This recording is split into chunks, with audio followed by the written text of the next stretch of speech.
So today we're in Pete Beer's workshop over in Blairmore in Argyll in Scotland, and we've just been playing 3 of his amazing guitars, which you'll hear throughout the video. But yeah, I'd just like to start by asking you, Pete, how you got into making guitars. Well, some time ago, a little over 20 years, I guess.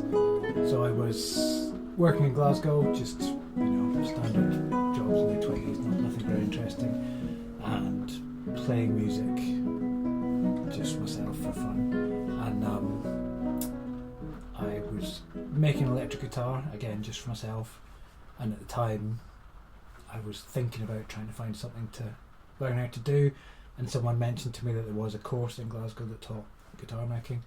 So I went and tried it out, and initially with no great plan, I just went to try it out, and it just really suited me, so I kept doing it, and it worked out okay. So yeah. And who were your initial instructors? So initially it was Bill Kelday, who you may know, and Paul Hyland, who's also teaching that course for the whole time I was there. So yeah. Okay. Yeah. So then you went there and learned how to make classical guitars then? Yeah, so I went there.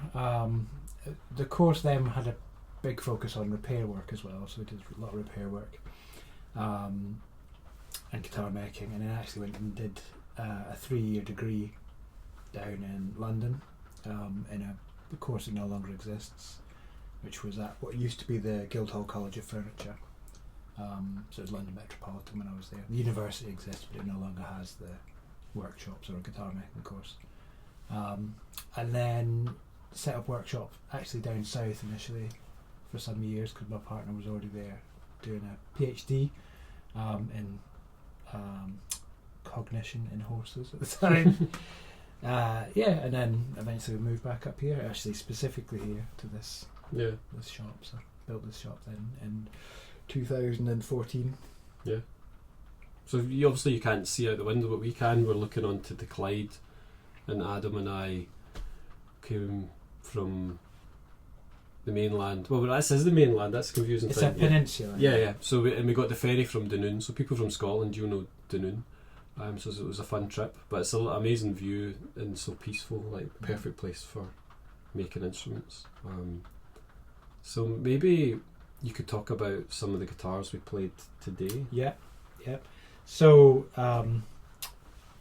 in total I tend to make 4 guitar models, 3 of them are here today. So I make a Torres copy, which is my only real regular copy. I don't have one of them at the moment. So you've played the 3 today, which are of my design, so to speak. And I tend to think of them as kind of a spectrum, really. So we've got my most traditional guitar, which I've given these recently finally settled on Gaelic names for them, because describing one guitar as your concert guitar and one guitar as this is just, they're all for playing concerts, and so it feels very reductive. And looking locally, all the place names that are not in Gaelic are all slave owners. So I didn't particularly want to adopt that. So in order, so my most traditional guitar, which is not the one behind us just now, is the Cir-Mheala, which translated from Gaelic is like a gentle breeze or calm summer weather. And that is a slightly smaller guitar than the other 2. It's quite lightly built. It's a solid top, 5 fans. It's a relatively simple guitar. And all of my guitars I'm trying to make be as expressive as possible and as musical as possible, and any other features are kind of secondary to that. So this, on that spectrum I'm talking about, is the most, it most gives you that ability to sculpt tonal colour and the dynamic, and maybe it doesn't quite have as much power or volume or projection as the other 2. It still has plenty. And it's got particular attack, so it's the attack, the response is fairly traditional. That kind of blooming feel to it.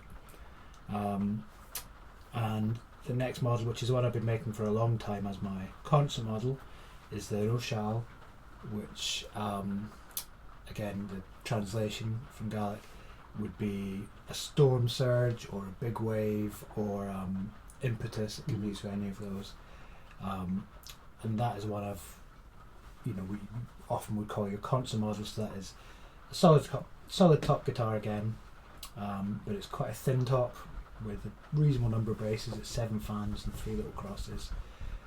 It's fairly heavily influenced by Daniel Friedrich's work, so it's stiff sides and a light top and a reasonably stiff back, and again I'm going for that maximum width and granularity of expression, so you can really change things easily, but it's a bit more powerful, a bit more pushy, and the response is maybe a little quicker, slightly more modern.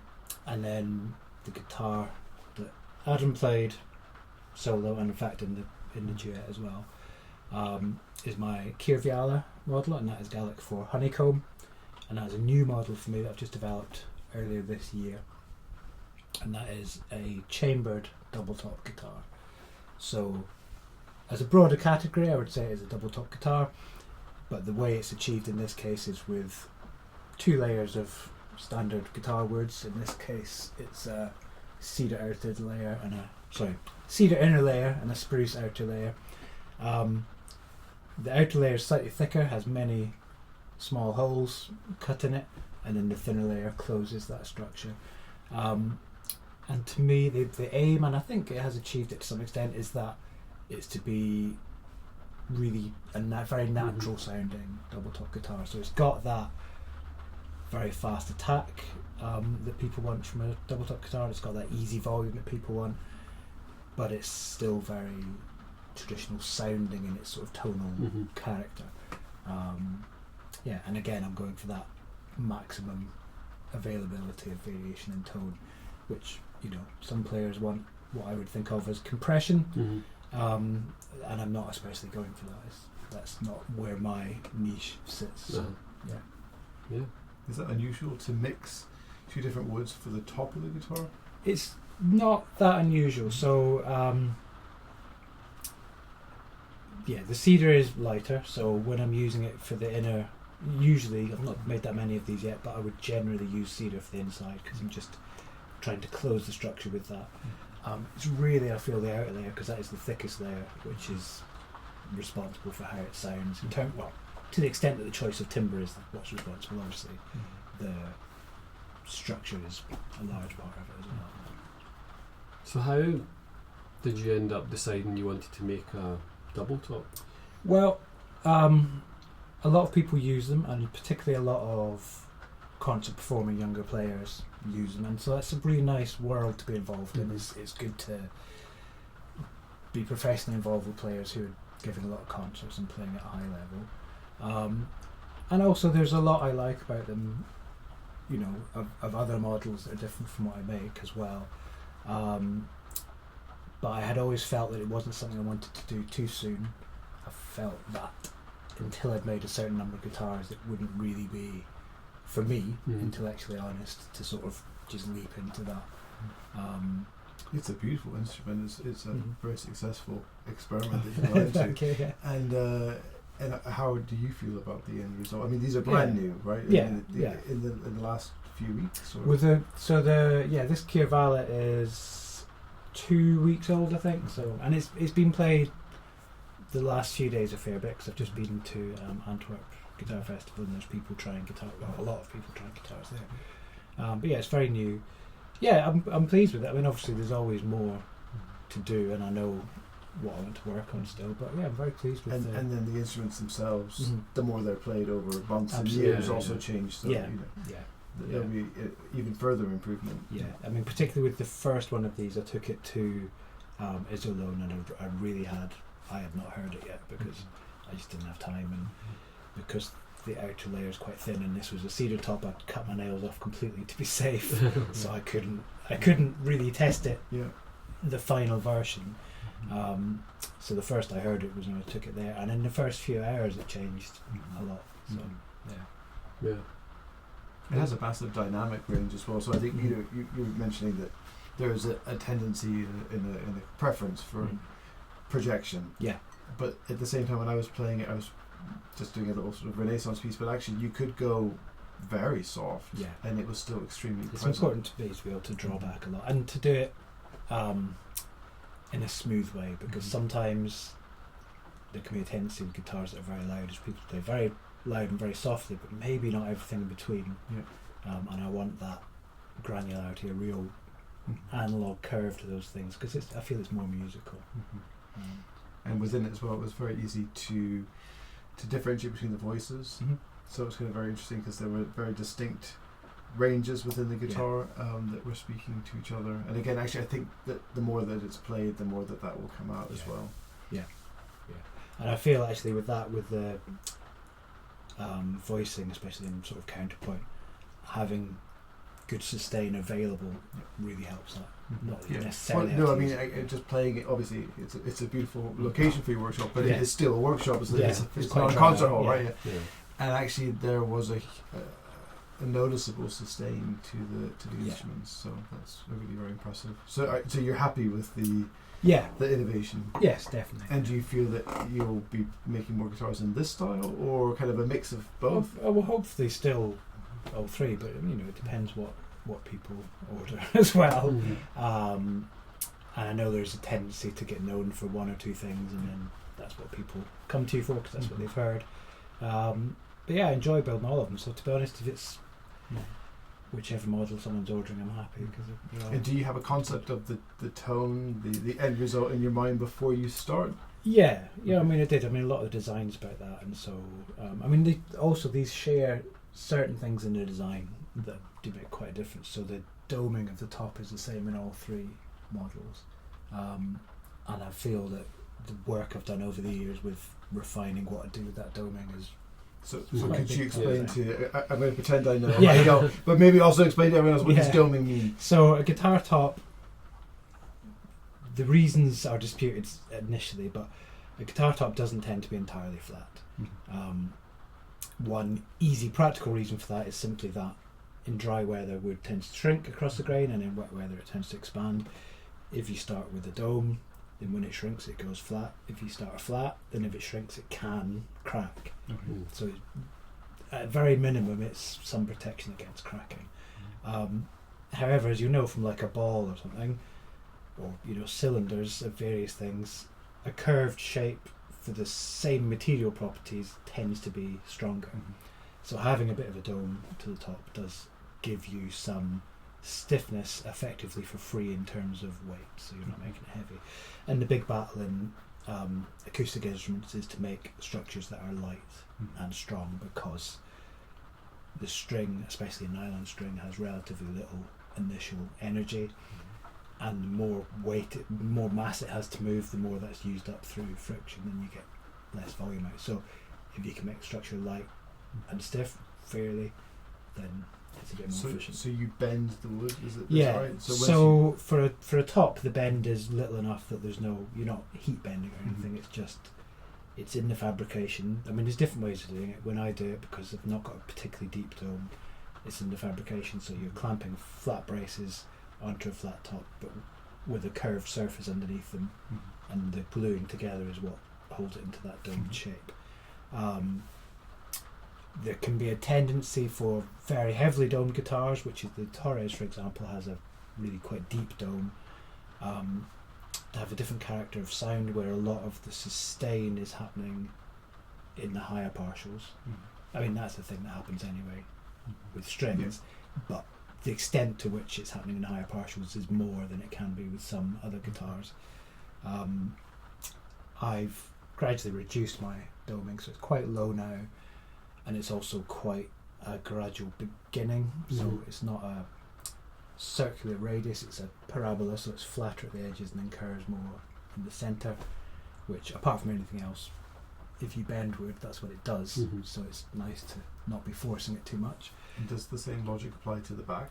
Yeah, absolutely. So I also use a parabola in the back, and my back is also relatively flat. It's a bit more domed than the soundboard, but not by much.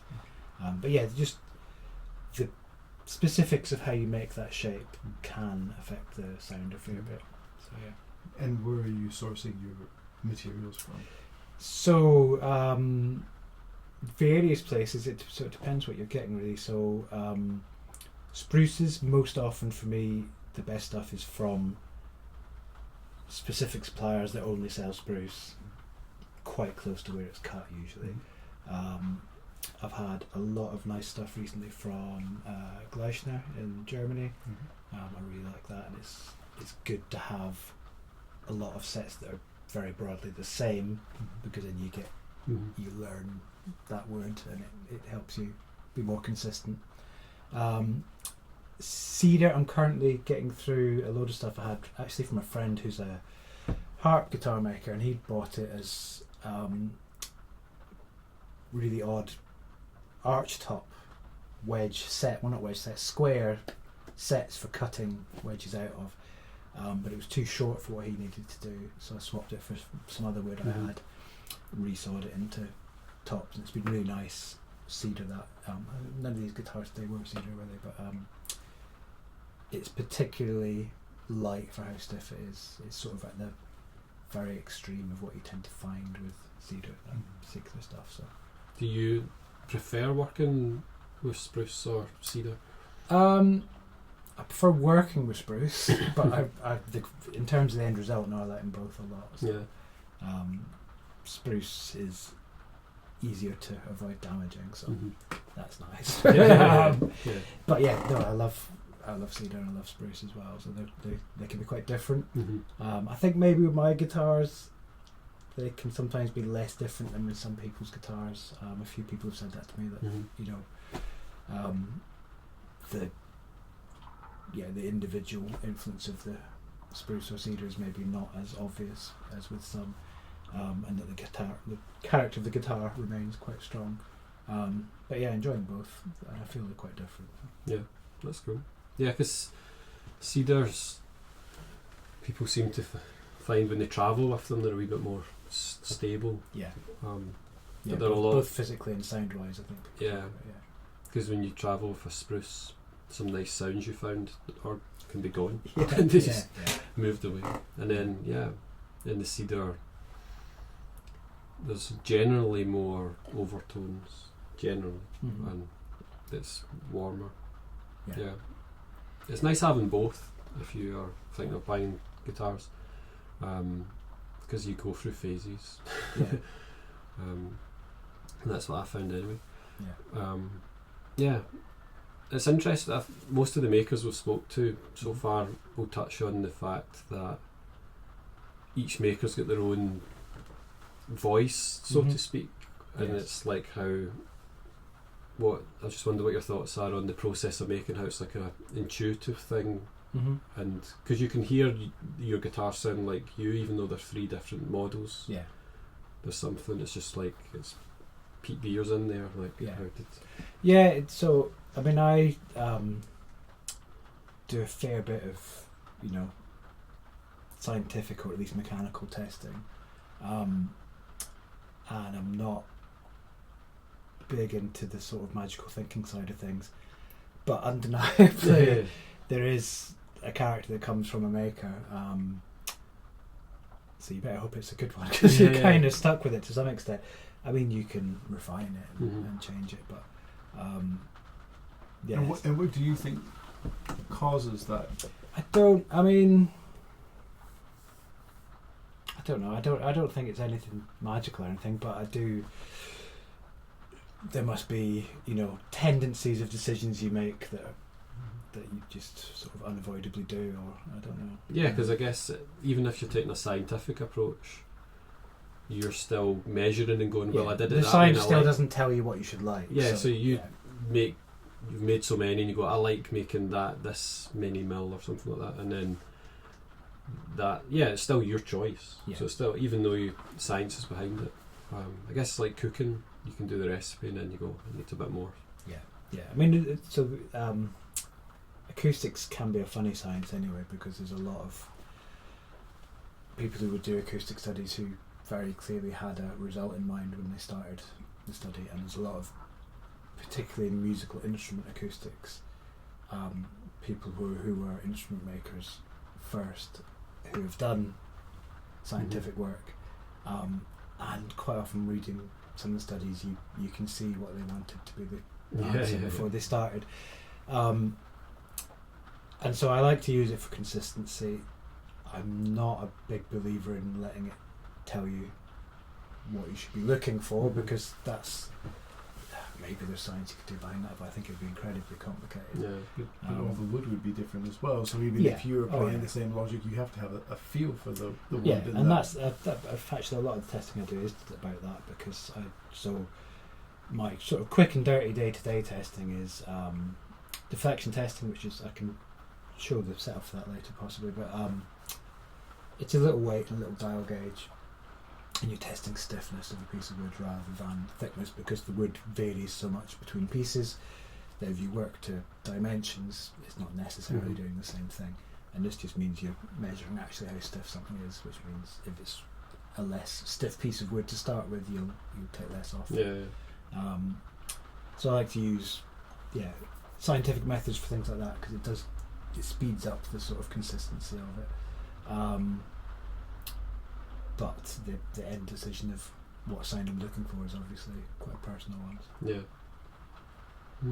And so what refining elements do you feel you'll be doing for the kind of the next kind of generation of these guitars? Yeah, I mean, obviously there's lots of small practical things about the process and making it more reliable and a bit quicker possibly.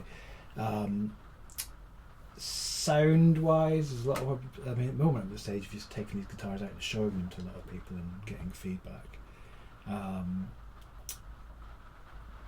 There's some stuff I'd like to do about just addressing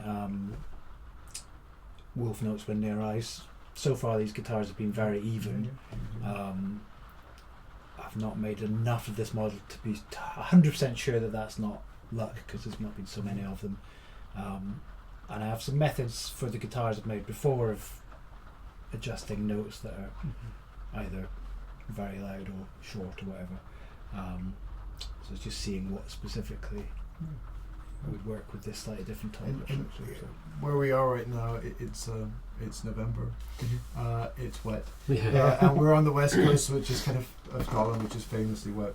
Kyle even more so. Yeah, is humidity an issue when you're building? It is, yes. In here we're very well insulated, and there's a big damp-proof membrane in the wall.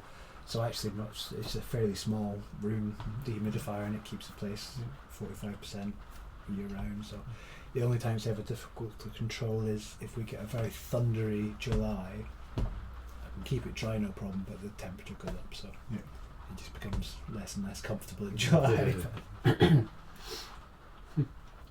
And I guess it'd be interesting to talk a bit about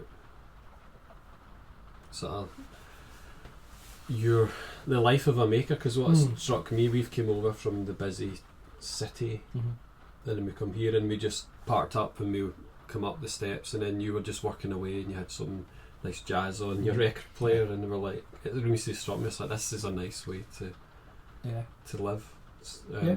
It is. I mean, I've only arrived back yesterday from travelling across Europe to Belgium for a guitar festival, so that's another side of it. But yeah, it's a nice way to live, and it's nice.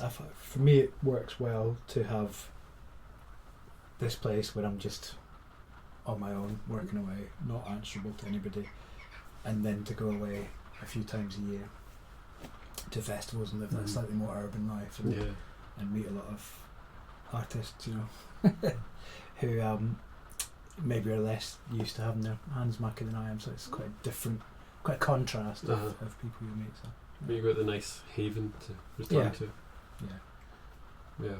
Because most creative people, they seem to move away to I mean, some of that's income as well. That's true. Houses are an awful lot cheaper here than in Glasgow, for which I credit the midges. If we didn't have the midges, I think it would be, you couldn't live here. It would be too expensive. And what about, so the tension of strings on the guitars we played today, what do you put on them just for your testing? So unless someone has specified something else, I tend to put hard tension on them. And actually, in all three, it's the same kind of work I've done over the years to reduce not the tension, but the feeling of stiffness from those strings, which is to do with in what direction. Well, for me, it's to do with in which direction the top is stiff. So, if the bridge is slightly more able to rock on the length axis of the strings, it'll make them feel a bit less stiff. It won't reduce the tension, but the actual feeling of stiffness when you attack them feels a bit less. And so quite often people will play them and think I've put mediums on. I tend to put hard on. Sounds fine with other strings as well, but it's just a good starting point for a lot of players. So does that play in the bridge, I guess for the player, is it letting the string have a bit of give in it then? Yeah. So then and particularly for right hand and left hand, it'll make a difference actually. But yeah, I was thinking more of the right hand because that's the one. That's interesting. Because certainly most of you watching, if you're messing about with strings, it changes the sound a lot. So I guess having the same platform. Because I always think if I put high tension on, if I've been playing normal, my whole guitar's going to get a wee bit brighter. Yeah. It's hard finding the perfect string. But that's not your problem. I guess you're going to. No, I mean I've got to find a good medium string so that it's not, going to completely throw somebody who isn't used to that string is the one thing. So if I find a string that I like but it's a complete outlier, it's not that useful to me because people will try it and then put a different string on it and it won't sound how they thought. And will you experiment with the Cedar double top, chamber double top, is that what you call it? Yeah, so the first one I made was a Cedar, and then this is mostly Spruce, it's the inner layer is Cedar. So where's the Cedar one gone? That is currently at Sickas. I'm not sure if they sold it yet, but they have it there, so yeah.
So you just come back from Antwerp, yes. And you have some further kind of Luthier showcases and festivals in the future. Yeah.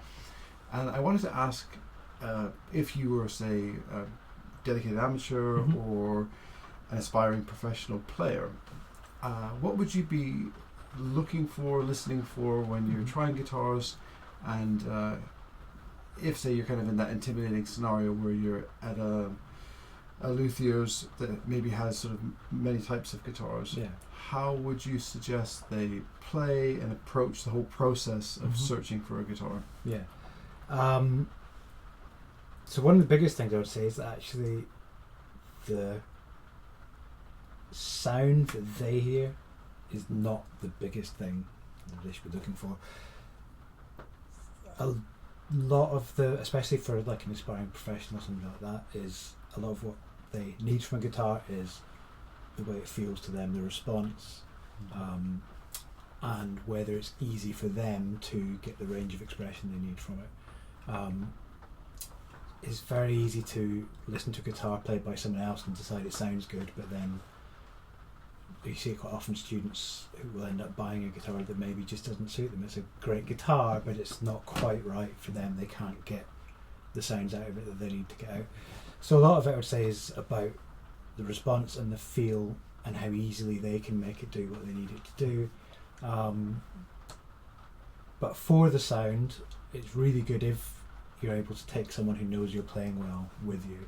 Yeah. Whether that's a teacher or if you're a student, if it's someone else in your class. Because I know RCS guys that I know all play together quite often and do know each other's playing quite well. So it could even be a friend in that sort of, a colleague, so to speak.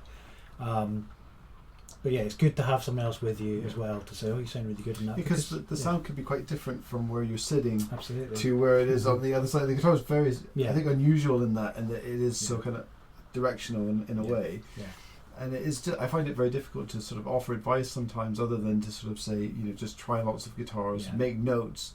But sometimes you'll see kind of these sort of they feel like wine tasting videos where they're talking about the qualities of a guitar, and it's quite subjective and it's quite hard to sort of do. I guess probably likewise in wine. How many times do they use the term apple or something? But I think that it is sort of a difficult one, and sometimes, as you say, you can hear someone performing a guitar that suits their playing, or you could hear someone performing a guitar in an amazing acoustic, or with all sorts of high tech recording equipment that might actually kind of not be the sound that it would produce in a small room. So it's quite difficult to know.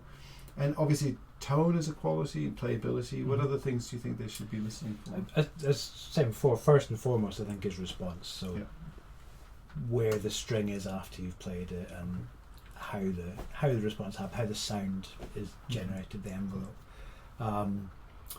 And you don't necessarily need to have advanced language for that. You can feel it. You can feel whether it feels right for you, whether it feels like it's inviting you, or whether it feels like it's doing what you ask it to do. And it can be as simple as that. Does this feel like it's helping, or does it feel like making things harder?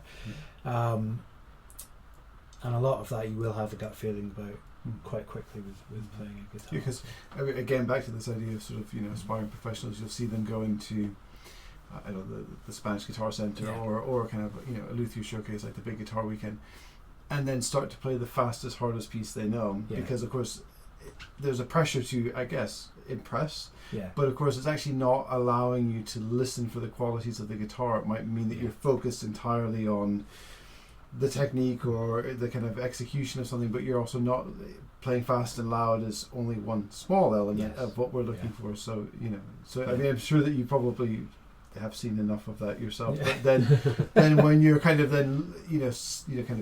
steering people towards it, you'd be saying kind of listen for the reaction and feel the feel of it as well as the sound. And another thing I found at festivals and stuff like that is that when you try an instrument, is if you can try and get away, if the maker trusts you, just like a quiet bit, because like you're generally in a huge room with like another 10, 20 guitars, people playing, so there's no way you can tell what it's really like. And in theory, festivals tend to have quiet rooms put aside, but it's not always.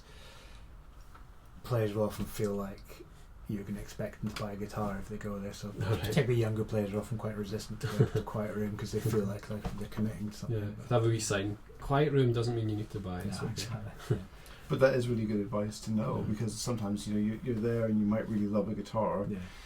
You feel as though you either buy it there or you go away and actually you know, and that's a mistake if you actually could kind of use this quiet room to reflect. Yeah. And one other thing I'd like to ask is for aspiring makers that are maybe watching, sort of advice you might give them and how they can have a career in it and maybe not being scared to just do it, because it's being an artist or creative can be challenging.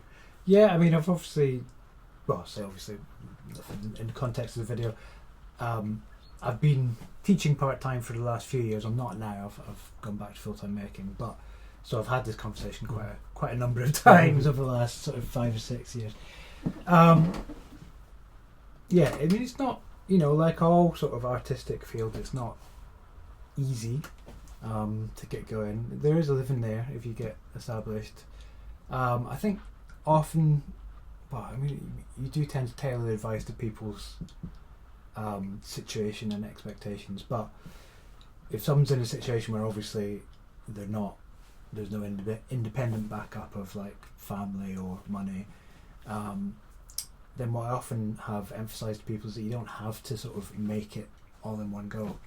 You can have another job and make part-time and gradually build that up. You don't have to just leap in and sink or swim if your situation doesn't allow that. I was lucky when I was young, which was that we still had working tax credits, which was, I believe, Gordon Brown's big pet project, and it did what it was supposed to. It allowed a lot of people I know to start businesses. I don't know if I think that doesn't exist anymore. It was quite a handy thing. So yes, a lot of people, if they're going to leap straight in, maybe end up needing to have some backing behind them. But if you don't have to start all in one go. You can have another job, do a bit, and gradually increase it as things get better. And I think that's actually very common, is that a lot of makers who you know of as being quite well known are also doing another job as well. Yeah. So, And just before we wrap up, we loved playing on your guitar. Yeah.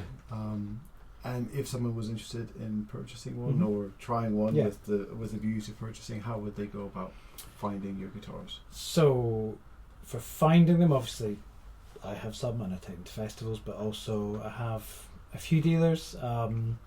Cedar Guitars in Germany I've been working with recently, so they have some guitars, you know, not a stock of guitars, but generally one at a time. I think we're doing maybe 3 a year for the next year or two, so we'll see if that is more or less, but it means there's often some there, and you can go and try those, or of course there's a lot of videos that they put out. I'm trying to do more festivals now, so I'll be around in Europe a fair bit. Obviously Matthew's festival in St Andrews I go to, and Big Guitar Weekend I try to go to as well. I try and go to Greenwich down in London when I can. It quite often clashes with the Classical Guitar Retreat, or nearly clashes, so it's not always possible. So yeah, there's that. Again, I try and have stuff here. I'm a bit out of the way, but I do. And you have a website that lists. And I have a website, yes, and you know, the usual social media stuff and all that. So yeah, you can see them there.